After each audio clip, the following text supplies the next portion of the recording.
की आपल्या ह्या सगळ्या मेहनतीने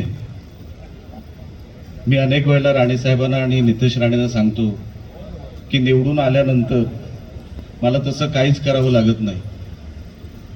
मला सामंत साहेबांनी फक्त मंत्रालयामध्ये आणि विधानभवनामध्ये भाषणं करायला सोडलेलं आहे.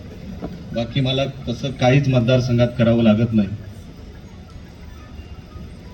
हे सगळे मोठमोठे वाढदिवस साजरा करण्याचं इतक्या वर्षामध्ये जे मी बघत आलो ते फक्त राणेसाहेबांचेच वाढदिवस आम्ही इतके मोठे साजरे करत आलो.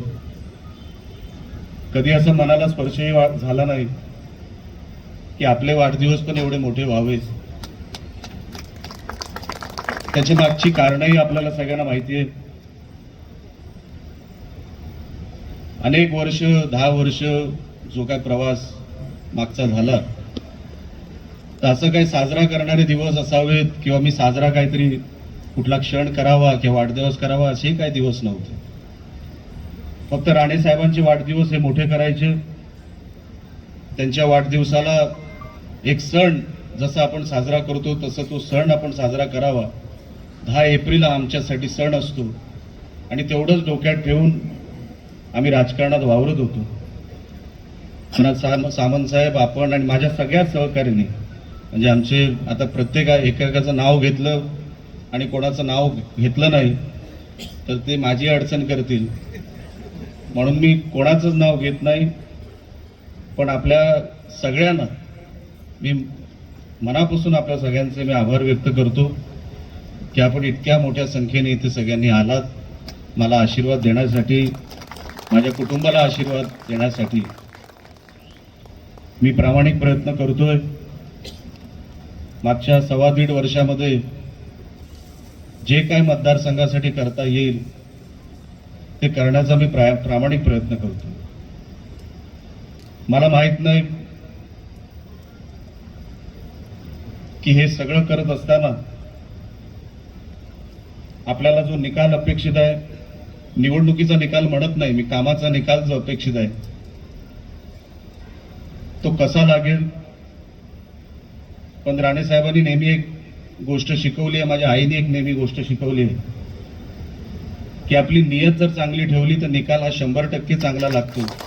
म्हणून आपलं मन साफ ठेवायचं आणि साफ मनाने जे काही काम करशील त्याचा निकाल 100% सकारात्मक लागतो, चांगला लागतो. म्हणून चांगलं काम करायचा प्रयत्न करतोय. त्याच्यामध्ये आपल्या सगळ्यांची साथ आहे. माझा भाऊ आज पालकमंत्री आहे. खूप मोठा सपोर्ट निलेश राणेला या जीवनामध्ये कोणाचा असेल तर तो माझ्या भावाचा आहे.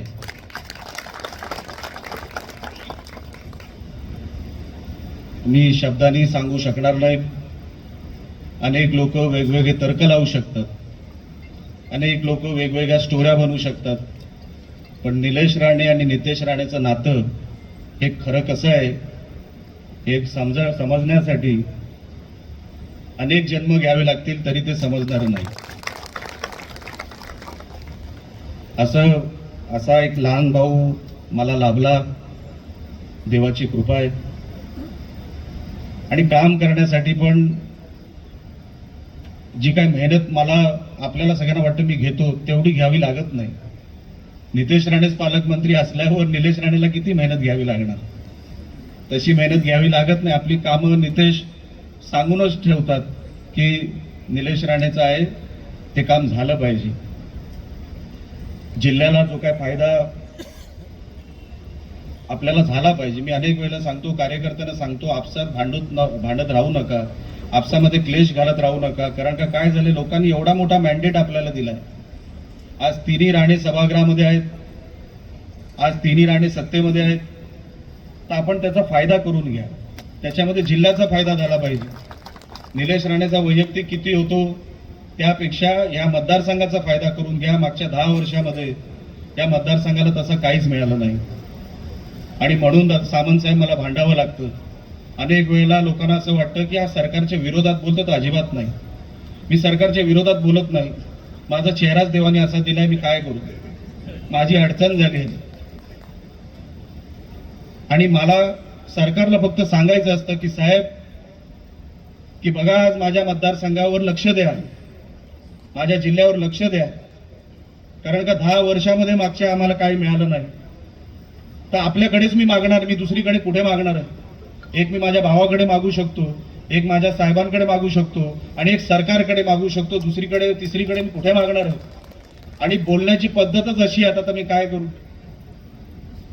मी घरात पण बोलताना कधी कधी असं बोलतो, माझी आई कधी कधी विचारते भूक लागली आहे का? आता मी तिला पण काय सांगू? तर अजिबात नाही. मी सभागृहात पण बोलतो, भूक लागलेली नसते, भरलेल्या पोटाने मी भाषण करत असतो. पण बोलायची पद्धतच अशी आहे, तर मी काय करणार? मी मागायचा प्रयत्न करतो की बघा माझ्या जिल्ह्याकडे, माझ्या मतदारसंघाकडे लक्ष द्या. अनेक वर्षाचा बॅकलॉग आहे.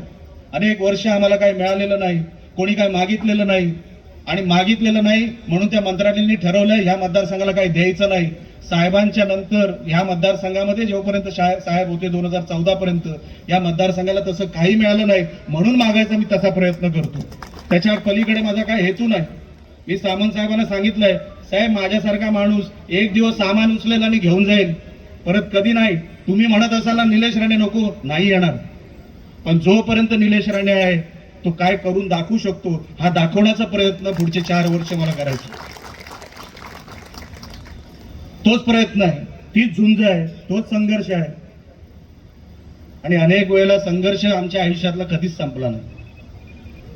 पण मी राणे, आपण बजेटची भाषणं बघता अनेक वेळेला मला लोक विचारतात, निलेश हे सगळं तू बोलतोस कोणामुळे? मी बोललो एकमेव राणे साहेब.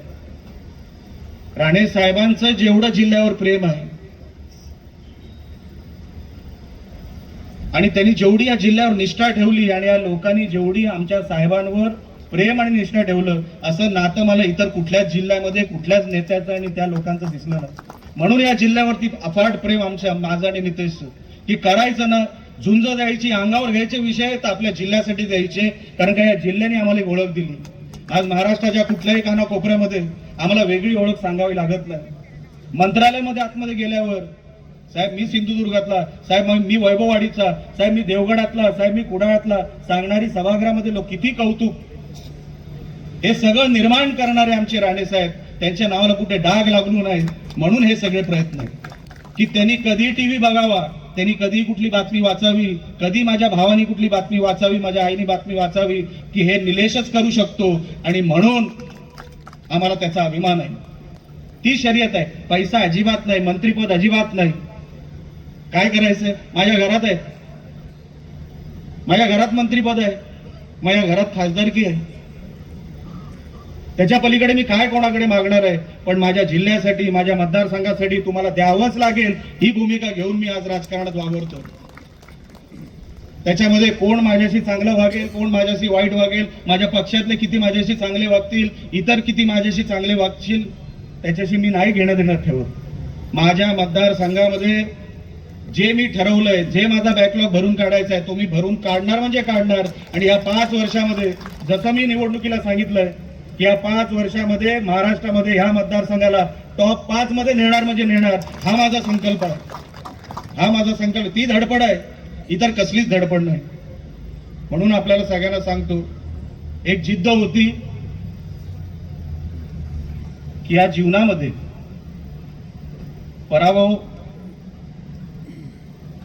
पराभव झाल्यानंतर थांबणार नाही. मला कुठेतरी असं वाटायचं की हे तुझं आयुष्य नाहीये, तू हरला म्हणजे तुझं आयुष्य संपलेलं नाहीये. कुठेतरी मला असं वाटत होतं की नाही, कुठेतरी तू जिंकणार. माझ्या मनामध्ये होतच आहे. मी मागच्या माझ्या वाढदिवसाच्या कार्यक्रमामध्ये पण सांगितलं मालवणमध्ये की साहेब तुम्ही काय काळजी करू नका, माझे साहेब माझी आई टेन्शन मध्ये होती. सगळ्यांना माहिती होतं नितेश 1000 लाख मतांनी निवडून येणार, निलेशचं काय, निलेश येणार की नाही.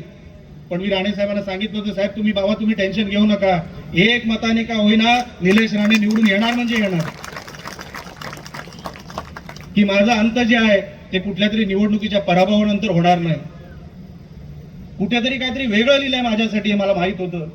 आणि सन्माननीय शिंदे साहेबांनी मला तिकीट दिली. त्यांना माहित होतं समोरचा माझा जो प्रतिस्पर्धी होता तो यायला तयार होता, पण त्यांनी सांगितलं नाही, मी निलेश राणेला शब्द दिलाय, मी तुला नाही तिकीट देऊ शकत, मी निलेश राणेलाच तिकीट देणार. ही एवढी चांगली लोक माझ्या जीवनामध्ये आली. सामंत साहेबांसारखा व्यक्ती माझ्या जीवनामध्ये आला. आज कसलाही हेतू नाही, फक्त काम करायची इच्छा आहे. मला काम करू द्या. राणेसाहेब, मी तुम्हाला सांगतो, तुमची लोकच अशी आहे. तुम्ही ज्या लोकांना मोठं केलं, ज्या लोकांना तुमच्या सहवासात ठेवलं, त्यांना दुसरं काही नको आहे. मला काम करायची इच्छा आहे, मला फक्त काम करू द्या, एवढंच फक्त दत्ता सामंतना हवंय. दुसरं त्यांनी माझ्याकडे काहीच मागितलेलं नाही, काहीच काही मागितलेलं नाही. काय तर साहेब, एवढा मोठा कार्यक्रम एका आमदारासाठी एक माणूस का ठेवलो? आज आपण येणार की नाही हे पण आपल्याला खात्री नव्हती. आज आपल्याला एवढा उशीर झाला. मी तुम्हाला सांगतो, मी अनेक वेळेला नितेशला पण सांगतो की गर्दीला किती उशीर झाला, पण ती गर्दी तशीच तशी दिसली म्हणजे तो कार्यक्रम दत्ता सामंतांनी आयोजित केलेला आहे एवढं धरून चाला. दत्ता सामंतांनी केलेला कार्यक्रम हा कधी फेल होत नाही. म्हणून किती जरी माझ्या आईला धाकधूक होती, अरे इतके तास झाले, आपल्याला पोहोचलं पाहिजे, माझ्या मनामध्ये खात्री होती. सामंत साहेबांनी हा कार्यक्रम आयोजित केला आहे, एकही खुर्चीची धडपड होणार नाही, आहे तसाच कार्यक्रम राहणार आणि तसंच आज चित्र इकडे आहे. मी मनापासून सामंत साहेब आपले आभार व्यक्त करतो. आपण एक भाऊ म्हणून मला सांभाळत आहे. माझे अनेक कार्यकर्ते, मी राग काढतील म्हणून कोणाचं नाव घेत नाही. निलेश राणे बदलला आता, बरोबर ना?